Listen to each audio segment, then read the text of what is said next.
आङो सानदोंमोन जोंना सार प्रेसिडेन्टनि कनभेनर सार एरिया पास्टर सारानो बिथाङानो लासिगोन नामा आं आराम थांनानै खोनासंहैसै बिदि आङो जों सानदों नाथाय दिनै आंनो बे मोजां समखौ होबाय बिथाङा गावनि समखौनो एंगारनानै आंनो होबाय बेनिखायनो इसोरा मोनसेबाव बे सारनिसिम जेब्लायबो इसोरा दोनथों जोङो इसोरनि बोसोन मिथिङै जोङो इसोरनि बोसोनखौ फरायनायनि सिगां मोनसे आङो गोसोखांदों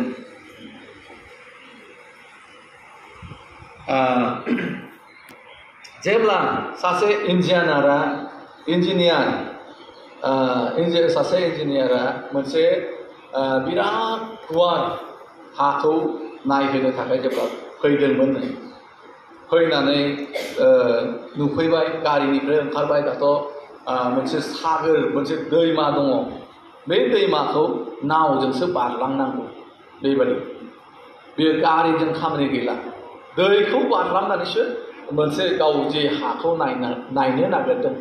जे हाखौ जे बागानखौ नायनो नागिरदों बेखौ नाव गाखोनानैसो थांनांगौ बे इन्जिनियारा बेनिखायनो गावनि मानसिफोरखौबो गावनि ड्राइभारखौबो बे गारि नेनो थाखाय बे ओरै दैनि बोरियावनो थानो थिनबाय नोङो गारियावनो थाबाय थादो आङो नायहैसिगोन हरैबो मानसि नेनानै दङ होननानै दै बारै मानसि नेनानै दङ आङो थांसिगोन हारसिङै होननानै दाना बेयो नाव गाखोबाय जादों ओरै नाव दंफांनि नावा बे गिदिर लन्चफोर नङा जाहाजफोर नङा खिन्थु नाव आरो साधारन गामिनि सासे गाथुवाला सालायो आरो बे नावखौ अब्ला जेब्ला बे इन्जिनियारा नावआव गाखोदों नावआव गाखोनानै बे गाथुवालाव सोंबाय जादों आरो आच्छा नोंथ' एसेबां मोजां बे दैयावनो नाव जावनो रोंगौ आरो थांलाय फैलाय दैलि निस्सय नोङो मानसिफोरखौ बारहोयो जानो हागौ आरो नोंनि नाव सालायनायजोंनो मानसिफ्रा बै जायगायाव बारनाय हरै बारनानै बे जायगायाव सहैयो आरो नों लांबासो मानसिफ्रा सफैयो नाथाय मा नोङो ताजमहलखौ नुबाय नामा होनना सोंबाय जादों नुवाखै मुम्बाइ दिल्लीफोरखौ नोङो नुबाय नामा गिदिर गिदिर सिटिफोरखौ नोङो नुबाय नामा नुवाखै आङो जेरावबो आङो थाङाखै आङो उन्दैनिफ्रायनो बे नावआवनो आङो दिनै देरनाय बायदि जाबाय अब्ला बे इन्जिनियारा जोबोद मिनिबाय दिनै अब्ला माबायदि जिबन खांगासिनो दङ नोंसोरलाय जेबो नुवाखैब्ला एर'प्लेनबो गाखोनो मोनाखै गिदिर गिदिर सिटिफोरखौबो नुवाखै ताजमहलफोरखौबो नुवाखै अब्ला नोंसोरो माबायदि जिबन खांदों दुखुथिया जिबन खांनो नोंसोरो ना होननानै अब्ला एसे माबा मोनबाय आरो उपाय गैया जोंथ' बेयावनो थाबाय थानाय जोङो थांनानैबो मा खालामहैनो होनबाय आरो बे गाथुवाला थाङै बेबायदि रायलायै बे गाथुवाला जेबो फिननायखौ होआसै आरो माने जों थांनानैबो मा खालामनो एर'प्लेन गाखोनोबो जों थाखा फैसा थोजासे जों गैया आरो एर'प्लेन गाखोनानैबो जोङो थांनानैबो मा खामानि मावहैनो ओंखायनो थांनाय जायाखै बेबायदि होननायावनो बिराद बार अखा फैबाय जायो बारहुंखा हुम हुम बार खोमसि जाबाय अब्ला बे गाथुवाला सोंबाय आरो आच्छा नोङो दै सारस्रिनो रोङो नामा होनना सोंबाय जादों आंथ' दैयाव दुगैफेराखै होनबाय आरो बे इन्जिनियारा आंथ' दैयाव दुगैफेराखै दै सारस्रिनोबो आङो रोङा अब्ला बे गाथुवाला होनबाय अब्ला नोङो माबायदि मानसि जाखो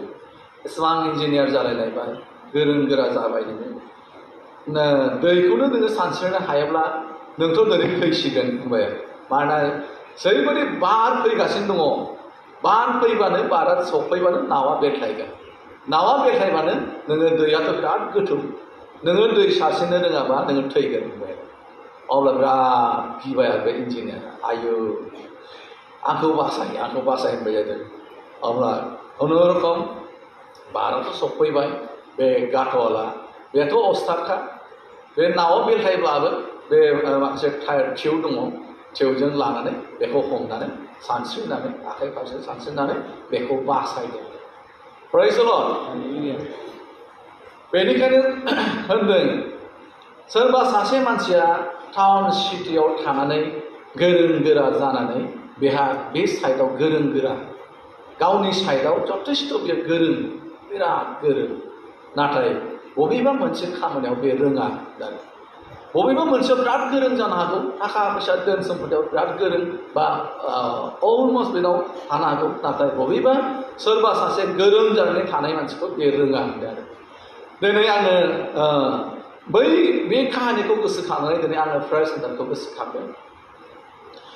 प्रेयार सेन्टाराव ओरैबायदि गोबां मानसिफ्रा दिनै सोरबाया फैनो नागिरो सोरबाया अलरेडि प्रेयार सेन्टारखौ नायहरनानै प्रेयार सेन्टाराव बिराद गोरों गोरा मानसि गैया जों थांनानै जेबो जोंखौ बानजायनो हानाय नङा रोंनाय नङा बेबायदि गोबां मानसिफ्रा कुइसन खालामनो सानो खिन्थु नोङो गामियाव नोंनि न'आव जेब्ला नोङो दङ अब्ला नों गोरों नोंनि न'आव जेब्ला दङ अब्ला नोङो सासे धोनि नोंनि न'आव जेब्ला दङ अब्ला नोङो जथेस्थ' नोङो गासैबो मान सन्मान गोनां खिन्थु प्रेयार सेन्टारनि मानसिफ्रा जि खामानिखौ मावदों प्रेयार सेन्टारनि मानसिफ्रा जे सान हर आर'ज खालामनानै गोबां मानसिफोरनो सहाय खालामो गोबां बेमारिफोरनि थाखाय आर'ज खालामो सोरबा इन्जिनियार सोरबा डक्टर सोरबा गिदिर मिनिस्टारफ्रा बे खामानिखौ रोंगैया Praise the Lord ओंखायनो बे जायगायाव फैनानै बे जायगानि मथे जायफ्रा सोलिगोन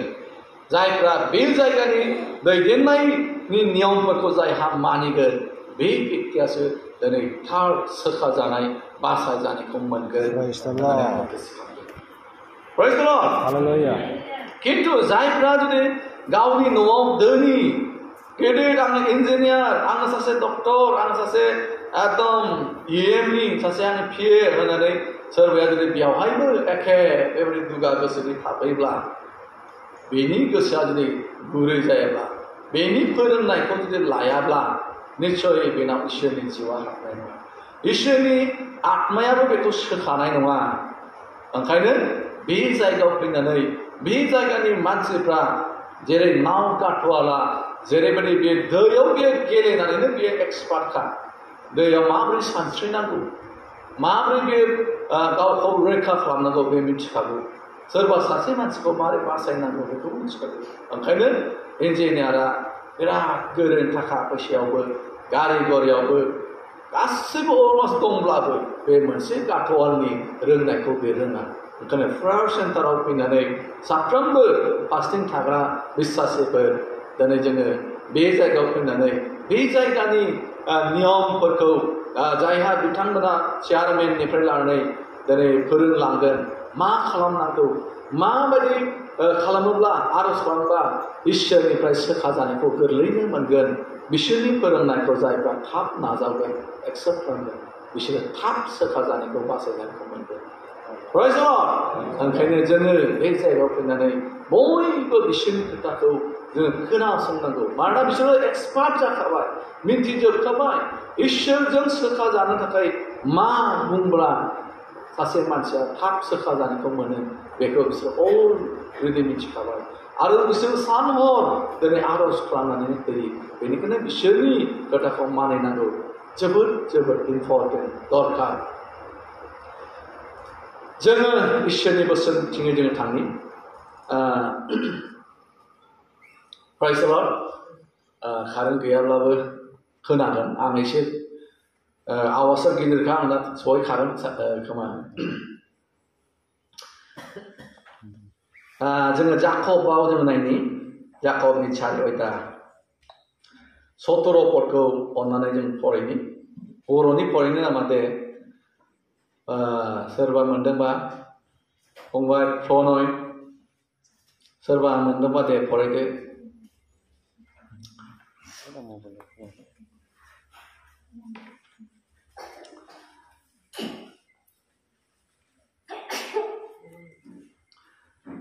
जोङो जाकब 4 अध्याय 17 पद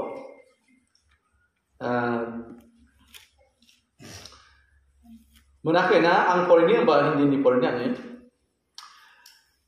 इसीलिए जो कोई भलाई करना जानता है और नहीं करता उसके लिए यो पाप है होनना बुंदों। जायफ्रा मोजां मावनो रोंनानै मोजां खामानि मावनाय नङा बिसोरनि थाखाय पाप जानानै थायो होनदों। मोनाखै नामा रावबो? ब्रादार मोनबायना? बेयावनो फरायलाय। फरायनायनि सोमोन्दै बेनिखायनो मोजां हाबाखौ मावनो गोरों जानानैबो बेखौ मावैया पाप जायो। Praise the Lord. मोजां हाबा मावनो रोंनानै मावालासे थायोब्ला पाप जायो। माबादि पाप जायो आरो माखौ मोजां खामानि होनदों? जोङो दिनै आङो बेनि सोमोन्दैल' गुवार आङो दिनै सुंद'यै आङो रायलायनो आङो सानदों। मानोना जोङो बहुद दङ जोङो साफ्रोमबो जोङो आङो दिनै बांसिन फरायसालिफोराव दिनै थानाय मानसिखाय बेयाव फरायसालिफोराव गोबां सोरबाया देहायाव बेमार लानानै गोबां रोखोम समस्या लानानै जोङो दंफैयो। आङो बेखौ मोनदांदों। बेनिखायनो आङो जोंबो माबायदि मोजां खामानि मावनो हायो बेनि सोमोन्दैल' आङो रायज्लायनो आङो दिनै गोसो जादों। गोबां मानसिफ्रा सानो जे आङो बेमारि आङो माबोरै मोजां खामानिखौ मावनो हायो। माने आङो केबल मोजांल' आङो मावजानोसो नांगौ। सोरबा सासेनिफ्राय आङो मोजां मावजानायखौसो आङो नांगौ। आङो मोजां खामानि मावनो हाया बा आङो मोजां खामानि मावनो रोङा बेबादिबो साननाय थायो। नाथाय बे नङा। जों बयबो जोङो मोजां खामानिखौ जोङो बयबो मावनो हायो। जों 1 पिटरनि 2:15-16 जोङो एसे फरायग्रोनि। बेयाव होनदों 1 पिटरनि 2:15-16 क्योंकि परमेश्वर की इच्छा यो है कि तुम भली काम करने के द्वारा निर्बोधी लोगों की अज्ञानता की बातों को बंद कर दो। अपने आप को स्वतंत्रता जानो पर अपने इस स्वतंत्रता परमेश्वर की दास समझकर चलो। नोङो गावखौनो गाव बेवहाय सफैनायजों लोगोसे इसोरनि रावखौ खोनानायजों लोगोसे नों जे सासे साबसिन मानसि जानो हागौ आरो नों जे सासे इसोरजों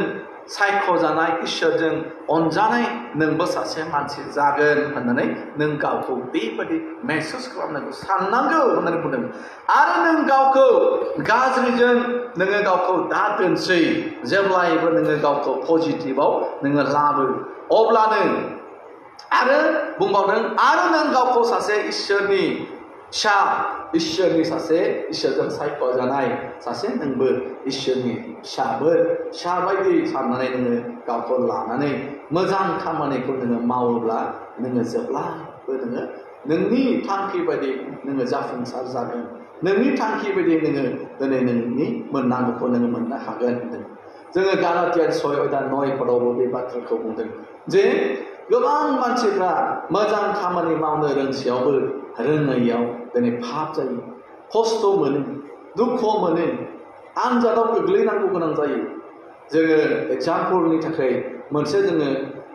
बोसोन फरायनि 1 राजा बलियाव जों फरायनि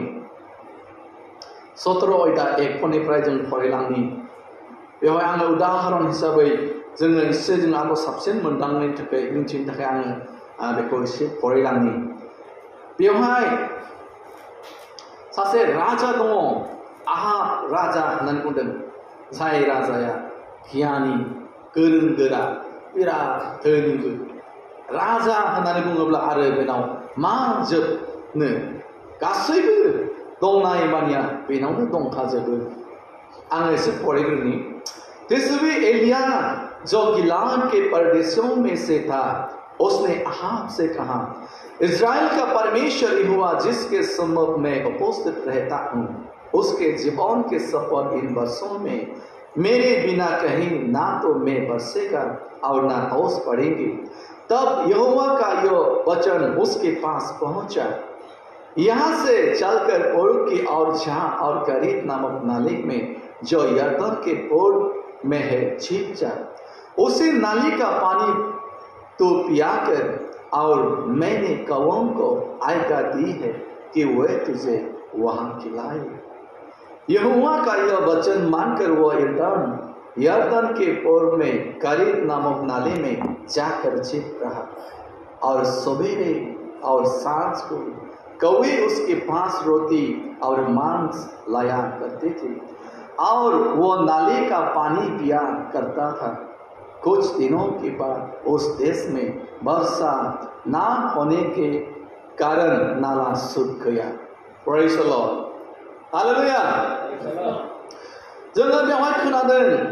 आहाब राजानि आमोलाव गोबां इसोरनि हाबा मावग्रा इसोरनि फिसाफोर दंमोन, नाबिफोर दंमोन, पास्टरफोर, एभान्जेलिस्ट, मिशनारि बेबादिनि मानसिफोर दङमोन होनदों। खिन्थु बेवहाय पास्टर मिशनारि होनाखै, गोबां इसोरनि हाबा मावग्राफोर दं। नाथाय साफ्रोमबो दिनै इसोरनि हाबा मावग्राफ्रा गोमाजोब्बाय, जोबस्रांलांबाय। बहा थांखो, बहा गोमाखो, बहा मा खालामखो? गोबाङा दिनै अभाबनि थाखाय सोरबाया हयतोबा दस्रा गुबुन जायगायाव खामानि मावहैबाय, सोरबाया थाखा फैसा आंखालनि थाखायनो सोरबाया गुबुन मोनसे खामानि मावनानै बेयावनो नांथाबनानै थाबाय। सोरबा सासेया गावनि बिसि फिसानि थाखाय खामायनांगौनि थाखाय बे थाखा फैसा खामायनायनि बेस्थ'आवनो थाबाय। गासैबो बिदि इसोरनि हाबा मावग्राफ्रा बिदि खामानि मावै इसोरनि खामानि मावग्रानो ओंखारला। बेबायदि फ्रार सेन्टार बायदियाव थानानै सोरबा गुबुन गामिफ्राव मण्डलियाव पास्टर जानानै थाग्रा आरो सोरबा मिशनारि जानानै इसोरनि खोथा बायग्रा, इसोरनि बायख'खौ खोन्थाबायग्रा, बेबादि मानसिया आहाब राजानि आमोलाव खमायजोब्बाय। बे समाव एलिया नाबिया मा होनदों? आहाबनि नुनायाव दिनै इसोरनि थाखाय इसोरनि हाबा मावग्राया आं सासेल'सै होननानै एलिया नाबिया होनदों। आं सासेल'सै आरो आंखौबो दिनै मोननो आसा गैबावा। बेनिखायनो इसोरा आंजों प्रमिस खालामदों, समाय लादों आरो आंबो इसोरनाव समाय लादों। देग्लाय बे बोसोराव आङो जुदि इसोरनाव अखा बिनानै होआब्ला आङो जेसेबांसिम आङो स्रि थागोन, दिनै बे बुहुमाव अखा हानाय नङा होननानै एलिया नाबिया दिनै आहाबनि सिगाङाव बेबायदि बुंदों। आहाबनि सिगाङाव बेबायदि बुंदों, आहाब नोङो एसेबां धोनि, नोङो एसेबां राजा, नों एसेबां नोंनाव सम्पतिया अजस्र दङ, नाथाय नोङो दिनै इसोरनि लागै मोजां मावैनि थाखाय इसोरनि हाबा मावग्राफ्रा गोमाजोब्बाय। इसोरनि हाबा मावग्राफ्रा गावबागाव लामा लानानै दिनै गावबागाव खामानियाव बेस्थ' जाबाय। इसोरनि लागै मावग्रा रावबो गैला। बेनिखायनो आंबो दिनै थाखुमानोसै, आंखौबो दिनै नोंसोरो मोननाय नंलिया। मानोना नोंसोरो मावनो हासेयावबो दिनै मावैनि थाखाय गोबां मानसिफ्रा दिनै गोमाजोबनायनि थाखायनो दिनै आंबो थाखुमासै होनदों। आरो इसोराबो एलिया नाबिजों रायलायदों, एलिया नोङो थाखुमादो, बहाबा नोङो थाखुमादो होनदों। आरो मा होनदों? इसोरा होनदों नोङो सानजा देशआव सानजाथिङै मोनसे करीत होननाय मोनसे मुं दङ आरो बे जायगायाव यरदन के पूब में होनदों, यरदन दैमानि एकदम बेसेबांबा गोजानाव सानजाहा गोजानाव बे करीत मुंनि मोनसे दैमा माने निजोरा दै बोहैनाय बे दैमानि मोनसे गुफा दङ। बे जायगायाव नोङो थाखुमाहैदो होनदों। बेवहाय खुनु रावबो थांनानैबो नुहैया, रावबो थांनो हाथावथावबो नङा। नाथाय नोङो जेब्ला बे जायगायाव थाखुमाहैगोन, आङो नोंनो जाहोनो थाखाय रुटि बेदर जाहोनो थाखाय आङो दाउखाखौ वार्डार होबाय, दाउखाजों आङो रायलायबाय होननानै बुंदों इसोरा। मानोना मानसिफ्रा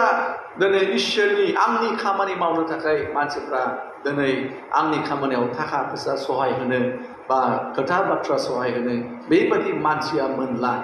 बेनिखायनो नोंबो थाखुमादो। नों जेब्ला थाखुमागोन, बुहुमाव जेब्ला अखा गैयै सान्दुं गोसा जागोन अब्लासो मानसिफ्रा नोंनि आंनि हाबा मावग्रा फिसाफोरखौ नोंखौ एलिया नाबिखौ नागिरगोन नोंजों आरज खालामजानो नागिरगोन नोंनिफ्राय दिनै बेबायदि मोनसे मोजां परामर्श होजानायखौ नागिरगोन होननानै इसोरा एलिया नाबिखौ थिनदों बेनिखायनो नोङो गिनो नाङा नोंनो जाहोनो थाखाय फुं बेलासि आङो दाउखाफोरखौ आङो रायलायबाय दाउखाफ्रानो दिनै नोंनो जाहोफैगोन नोंनो सिथाव बेदरफोर लाबोनानै जाहोफैगोन बेनिखायनो नोङो थांदो होननानै नोङो थाखमा हैदो होननानै आरो इसोरनि थिननाय बायदि एलिया नाबिया दिनै मोनसे कारेक्ट मुंनि मोनसे नाला गुदियाव थाहैबाय आरो बेयाव जेब्ला थाहैदों जेब्ला बेलासि जादों जेब्ला फुं जादों दाउखाया रुटि गुसे बेसेबां लाबोदों दाउखाथ' बहुद बुरजा जागोन बुरजाबो लाबोदों एलिया जानो उदै बुंजासेथ' लाबोदों जानो हागौ अब्ला दाउखाफ्रा बेयाव फैनानै गाबफैयोमोन खोमा माने जोङो नै इसोर थिननाय बायदि जोङो नोंनो सिथाव लाबोबाय सोरबाया बेदर अरनानै लाबोयो 10था दाउखाया जुदि बेदर दसे खनखानानै जुदि लाबोनानै फैबा 10 पिस जागोन बेदरा सोरबा गोथाव संनायखौ हाननानैसो लाबोदों जानो हागौ मटन सोरबा बोरमा बेदर दाउ बेदर बेफोरबायदि दाउखाया हटेलनिफ्राय लाबोदों जानो हागौ आरो दा माने एलिया नाबिनो जाहोदों एलिया नाबिया दाउखाफोरनि लाबोनायखौ सिथाव लाबोनाय आरो बेदर लाबोनायखौ जानानै बे निजोरा दैमा माने दैमु दै बोहैनाय दैखौनो बे लोंनानै थायोमोन आरो मा होनदों गाहायाव बिदिनो गोबाव दिन 3.5 बोसोर बेबायदि एलिया नाबिया थाखुमादों 3.5 बोसोरानो अखा हायाखै जेब्ला 3.5 बोसोर गाहाम अखा हायालासिनो थाबाय एलियाखौबो मोनला अब्लासो हाहाकार जाबाय आहाब राजा मोना गाबख्रावबाय आयौ जोङो इसोरनि मानसिफोरखौ जोङो जोथोन खालामनो रोङैयाव इसोरनि मानसिफोरखौ जों ख्याल खालामनो रोङैयाव जोङो मोजां मावनो रोङैयाव दिनै संसारा दिनै हाहाकार जाबाय बुहुमा हाहाकार जाबाय एलिया नाबिखौ नागिरदो होननानै आहाब राजाया गावनि आर्मिफोरखौ वार्डार होदों आरो बे समाव जोङो नुनो मोनदों 9 पदनिफ्राय 8 पदनिफ्राय जों फरायलांनो मोनो बे समावनो एलिया थाखोमानाय समावनो दिनै अखा गैला सान्दुंल'सै देग्लायनि सान्दुङाथ' जोंनावबो बिराद मानसि थैलायलायदों अभाब गरमजों खिन्थु बेबायदि समावनो हयथ'बा बोसोरसेया बारलांबाय खोमा 13 बोसोरसो थांबाय खोमा बे समाव इसोरा सासे न'खरखौ खोन्थाबाय मोनसे सारपत नोगोराव सासे बिमा फिसाल' दङ आरो बिसोरो जोबोद आंखौ गाबज्रियो आंखौ फोथायो बेनिखायनो नों बे न'खरखौ बासायनांगोन नोङो बे न'खराव नोङो थांदो होननानै एलिया नाबिखौ नोङो बे नालानिफ्राय नोङो ओंखारनानै सारपत नोगोराव मोनसे न'खरनि बिमा फिसाया दिनै आंखाल जुदि फैयोब्ला बिसोर एकदम थैसिगोन बेनिखायनो नोङो थांदो होननानै एलिया नाबिखौ जेब्ला थिनदों एलिया नाबिया थांबाय एलिया नाबिया बे समाव बार मोदायफोर बायदि नुवा नुस्लाबा इसोरनि आत्मायानो एलिया नाबिखौ बिरखोनानै बेखौ लाङोमोन बे समाव जेब्ला इसोरा थिनदों सारपत नोगोराव सासे बिमा फिसा रान्दि हिन्जाव दङमोन आरो बिसोरनाव गैलामोन मयदा इसेल' आरो थाव थरथिंसेल'मोन होनदों इसेल' गोदि बथलाव सिथारनाय गोदिल'मोन बे समाव जेब्ला एलिया सहैबाय एलिया सहैनाय लोगो लोगो आयो एलिया नाबिखौ मिथिखागौ बिसोरो इसोरनि फिसा गोबां मानसिफ्रा गामियाव इसोरनि फिसाफोरखौ दिनै नागिरदों अखा हायैनि थाखाय दिनै नोङो माने थमब्लेट आंनि न'खराव सफैखो उखैबायदां गांबायदां होननानै बिसोरो इसेल' मैदाखौनो सिथाव गुरसे बानायनानै गावसोर बिमा फिसा जायालासे बे एलिया नाबिनो जाहोदों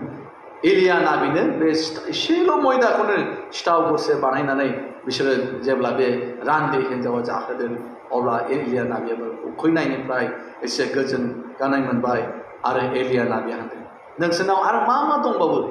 अब्ला बे हिन्जावा बुंदों फोरबो जोंनाव आरो गैला बे मयदा एसेल'सैमोन आरो थाव एसेल'सैमोन बेखौनो जोङो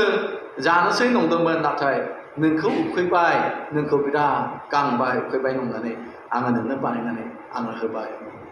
अब्ला बे एलिया नाबिया होनदों बे गामि गिदिराव जेसेबांनाखि दङ बर्थन गिदिर गिदिरफोर नोंसोरो बिमा फिसा खांनानै लायदो अब्ला बिमा फिसा खांनानै लाबोबाय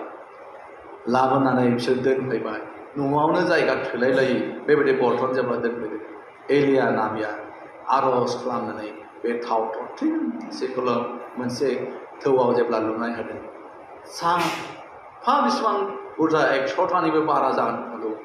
बे थौ बुंजासे थाव दिनै जाजोबदों बे थरथिंसे एलिया नाबिया लुनानै होनायनि दर आरो बे एलिया नाबिया होनदों बे थावखौनो नोंसोरो फाननानै मयदाफोर बायनानै लाबोदो आरो नोंसोरो 3.5 बोसोर आंखाल जागोन 3.5 बोसोर आंखालाव नोंसोरो बे थावखौ फाननानै नोंसोरो जाब्लाबो नोंसोरो फोजोबनो हानाय नङा मानोना नोंसोरनिख्रुइ आंखौ सिगां इसोरनि मानसिखौ नोंसोरो सिन्था खालामनायखाय जोथोन लानायखाय खेयाल खालामनायखाय इसोरा नोंसोरनि सायाव आंखालनि समावबो नोंसोरखौ इसोरा बासायगोन होननानै एलिया नाबिया बे रान्दि हिन्जावनि सायाव बेबायदि आशीर्बाद ब्लेसिं प्रार्थना खालामनो होदों प्रेज द लर्ड ओंखायनो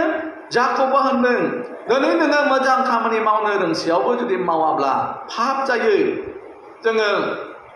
जहननि 5 अध्याय 1 पदनिफ्राय जोङो फरायलांबा मोनो बेवहाय सासे बिमारि मानसि गोबां मानसिफ्रा फैयो आरो सोरबाया सानथाम फास्टिं थानानै सोरबाया सानबा थानानै सोरबाया 7 दिन थानानै सोरबाया 10 दिन थानानै सोरबा 21 दिन थानानै बेबायदि गावनि बेमारनिफ्राय सोखाजानानै थाङो नाथाय सासे मानसिया एसे सेंग्रा जोहोलावनिफ्रायनो थादों खोमा बे थायै 38 years 38 बोसोर बे मोनसे फाथगाव यानि जोङो बेबायदि प्रेयार सेन्टार बायदि जायगायाव बे 38 बोसोर बे थानांदों गावनि देहानि बेमारनिफ्राय सोखाजानो मोननो थाखायनो नाथाय बे सिगां समाव बे सोखाजानायखौ मोनाखै बे मानि थाखाय निश्चय बेहा मोजां साननो मोजां हाबा मावनो बे रोङामोन खोमा बांसिन मोजां हाबा मावबोआखै आरो बे मोजां खामानि मावनो रोङाखै बेनिखायनो 38 बोसोर गाहाम बियो नेनांदों गावनि बेमारनिफ्राय सोखाजानो थाखाय गावनि बेमारनिफ्राय फाहाम जानो थाखाय नाथाय जोङो दिनै बे प्रेयार सेन्टाराव जोङो जेसेबां बेमारिजों फैदों सोरबाया गाव पार्सनेल फास्टिं थानो फैदों सोरबाया बायदि बायदि समस्याजों फैदों नाथाय नोंथांमोनाबो प्रेयार सेन्टारनि मानसिफ्रा जे बेसेबां खस्थ' खालामनानै आर'ज खालामो बेसेबां खुनु दुखु होना दिनै सान हरनि 12थासिमाव आर'ज खालामनानै होयो आरो जेब्लायबो आर'ज खालामनानै होयो दिनै जोङो बिसोरनि लागै मा मावनो हायो जोङो आर'जनि बदल जोङो आर'जखौथ' जोङो बिसोरनो नाङा आर'जबो नांगौ नाथाय बिसोरनि नांगौफोरखौ जोंबो एसे मिथिनांगोन बेयाव थाफैनाय मानसिफ्रा आरो जोङो बेबायदि इसोरनि फिसाफोर होननानै जोङो मावोब्ला आरो इसोरा साबसिन बोर होगोन नोंनि माखासे मोदोमनि सोखाजानाय नांगौ आरो नोङो माखासे दस्रा साइडजों मावोब्ला इसोरा नोंनि जिबनाव थाबैनो सोलायनाय बोस्लायनायखौ इसोरा लाबोगोन ओंखायनो दिनै इसोरा बे बाथ्राखौनो होनदों जोङो बयबो मोजां मावनो रोंनानै गोबां मानसिफ्रा दिनै मावैया फाब जायो जेरै आहाब राजाया एसेबां अजस्र थाखा फैसा धोन सम्पतिया बेनाव जोबनो थाङा नाथाय सासे इसोरनि दास एलिया नाबिनो एसे बेनो जाहोनो थाखाय होनोनो बियो गोब्राब मोनो बियो होनोनो बायो उल्था एलिया नाबिया मानो बेबायदि होनो होननानैसो एलिया नाबिखौ दिनै बुथारनो नागिरबावो खिन्थु बेबादियावनो 3.5 बोसोर बिसोरो आंखाल जादों अखा हायाखै जेब्ला हाहांखार जाजोब्बाय मानसिफ्रा प्रिथिबिनि मानसिफ्रा गाबख्रावजोब्बाय 3.5 बोसोर अखा हायाब्ला बे जायगाया मा जागोन देशा मा जागोन हाफ्रानो अन्थाइ बायदिसो जाबाय खोमा रानस्रावनानै बेबायदि जेब्ला जाबाय अब्ला इसोरा होनदों नोङो ओंखारनानै गावखौ नुजाहैदो मानोना मानसिफ्रा दिनै बुजिनो रोङा एसेबां दिन एसेबां बोसोर अखा हायालासे दोनब्लाबो मानसिफ्रा दिनै बुजिनो रोङा ओंखायनो नोङो थांनानै आहाब राजाजों नोङो गावखौ नुजाहैदो आरो नोङो बेनि सिगाङावनो आर'ज खालामदो अब्लानो अखाया हागोन होननानै इसोरा जेब्ला बेबायदि बुंदों एलिया नाबिया ओंखारनानै जेब्ला आर'ज खालामदों अब्लासो अखा हागोन हाफ्रा बिराद मोजां जादों सिजोबदों गांसो गोरलै रज'दों ओंखायनो बे प्रिथिबियावबो जोङो इसोरनि हाबा मावग्राफ्रा जोबोद खमायलांदों मानोना दिनै संसारा थाखा फैसाजों दिनै इसोरनि खामानि मावग्राफोरखौ फावसायहोदों जेरै आमस नाबियाबो बुंदोंमोन गोबां आमसनि 8:11 बे संसाराव आङो बेबायदि मेहेंगि आङो खालामगोन माने गासैबो मुवाफोरा दाम गोसा जागोन आरो बे समाव दाम गोसा जाब्लाबो दिनै जानाय लोंनायनि आंखाल जानाय नङा नाथाय इसोरनिसो बाथ्राया आंखाल जागोन इसोरनि बाथ्रा आंखाल जागोन दिनै थाखा फैसा मानसिफ्रा जोबस्रांलांबाय जानाय लोंनाया आग्लाय बिग्लाय नाथाय गासैबो मुवाफ्रा मेहेंगि बिराद दाम गोसा जाबाय आरो गोबां दिनै इसोरनि हाबा मावग्राफ्रा एसे फैसा मोननायजों मावनो हाया जाबाय फावसायलांबाय गावबागाव खामानि नागिरनांगौ गोनां जाबाय गावबागाव न'आव बेस्थ' जाबाय इसोरनि थाखाय मावनो थाखाय ओंखारग्रा गैला बेयाव खमायलांबाय इसोरनि खोथा खोन्थाबायग्रा मानसिफोर गैला खमायलांबाय इसोरनि रावा एसे खमायबोगासिनो दं आरो जुदि दिनै बे सरखार गोदान सोर दायो जुदि सिगांनि सरखार दानानै गावसोरनि दिनै संबिधानखौ जुदि बिसोर लागु खालामोब्ला दिनै जोबथा जोङो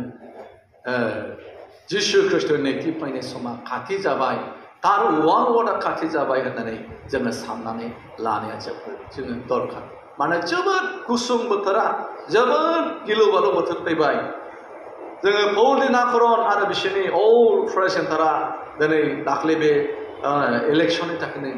लकसभा इलेक्सननि थाखायनो बिसोरो मोजां सरकार फैनांगौ होननानै सानथाम हरथाम बिसोरो आर'ज खालामदों उदै बासिनानै आरो जोंबो आर'ज खालामदों नाथाय जोङो बिसोरबायदि बयबो जेरावबो बेबायदि आर'ज खालामनायमोनब्ला हयथ'बा इसोरा थाबैनो गोरलैनो बिसोरनाव हगारगोन खोमा नाथाय बेबायदि आर'ज खालामनानै होग्रा बिराद खम जाबाय फोथायग्रा धार्मिक इसोरखौ गिग्रा फोथायग्रा मानसिफ्रा खमायलांबाय ओंखायनो दिनै जोङो जा दिनै दङ जोङो जेसेबां दङ जोङो एसेल'ब्लाबो जोङो बयबो बुजिनाय मानसिफ्रा जोङो दिनैनिफ्राय जोङो स्टार्ट खालामोब्ला आर'ज खालामोब्ला जोङो गाव गावनि फोथायनाय जिबनाव जथेस्थ' जोङो रेजें जागोन जोङो आरोग्यथा जोङो जागोन जोङो इसोरनिफ्राय जोङो गेदेर जोङो रेजें बिबानखौ जोङो मोननो हागोन ओंखायनो जोङो दिनै बयबो मोजां खामानि मावनो गोरों मावनो हायो जोङो जथेस्थ' जोङो मावनानै जोङो दिन्थिलाङो जोंनावनो अलरेडि दङ अननाय मोजां मोननाय जोङो अननाय सैसोनाय मदद होनाय आरो जोङो सोरनिबा थाखाय जोङो मोजां मावनाय जोङो बेबायदि जोंनाव दङ गालातियानि 5:22 जोंनाव दङ बेनिखायनो जोङो बाहायनि सोलोंनि नाजानि इसोरनि लागै जोङो मोजां खामानि मावनो जोङो माखौ मावनो हायो जोङो अलरेडि जों अट'मेटिक जों बयबो मिथिखायो जोङो बे फ्रेश सेन्टाराव फैनानै बा जोङो गामियाव थानानै मन्दिराव थानानै जोङो मा मोजां मावनो हायो इसोरनि लागै इसोरनि फिसाफोरनि लागै जोङो बेखौ मावलाङोब्ला आरो बयबो इसोरनि फिसाफ्रा आर'ज खालामग्रा पास्टरफ्रा जुदि मोजां मावलांनो हायोब्ला संसाराव गोबांथार दिनै इसोरनि आशीर्बादा फैगोन इसोरनि बोरा फैगोन इसोरनि साबसिन अननाया फैगोन इसोरजों साबसिन दिनै देशआबो अनजानाय फैगोन Praise the Lord ओंखायनो इसोरनि राव बायदि जोंनि बे दिनै जेसेबांनाखि दिनै अपोजिट दङ जेसेबांनाखि जोङो दिनै ज' दङ साफ्रोमनि सायाव इसोरनि गेदेर बोर होदों बेबांनि जिबनाव इसोरनि बोर आशीर्बाद थाङोन जोङो खेबथाम इसोरखौ बाख्नायनि आरो जोङो इसोरनाव आशीर्बाद ब्लेसिं प्रार्थना खालामदों Praise the Lord Praise the Lord Praise the Lord Thank you Heavenly Father Prabhu Jehova Prabhu Afa नोंखौ हामबाय दिनै आफा दिनै सुंद' आफा दिनै गोथार सानाव गोबांथार आफा जोङो दिनै रायज्लायनांगौ आफा दंब्लाबो आफा सुंद'यै आङो दिनै बे नोंनि बोसोनफोरखौ रायज्लायबाय आफा नोङो बेवहायनो गेदेर नोंनि आशीर्बाद ब्लेसिंखौ आफा नोङो दोनबाय आरो जोङो बयबो आफा थारैनो जोङो नंगौ मोजां आफा दिनै हाबाखौ मावनो हादों आफा दिनै नोंनि फिसाफोरनि थाखाय आफा जोङो दिनै आफा दुखु दाहाखौ जोङो सिनायनो हायो प्रभु जिसु आफा प्रभु आफा जिसु नोङो मानोना नोङो नोंनि फिसाफोरनि आरज खालामनायखौ नों खोनासङो नोंनि फिसाफ्रा सान हर आफा दिनै नोंनियाव आरज खालामनायखौ आफा नोङो ध्यान होयो आरो खोनासङो बेनिखायनो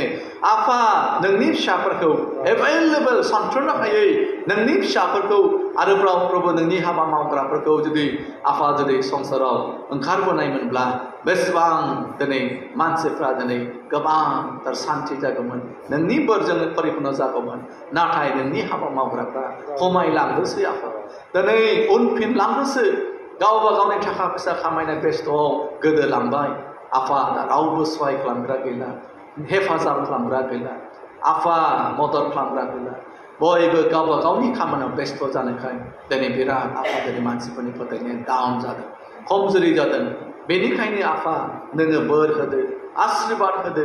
साफ्रोमबो आफा दिनै बिश्वासिफ्रा मोजां खामानि मावनो रोंदों मोजां खामानि मावनो गोरों जादों आरो साबसिन हामसिन प्रभु आफा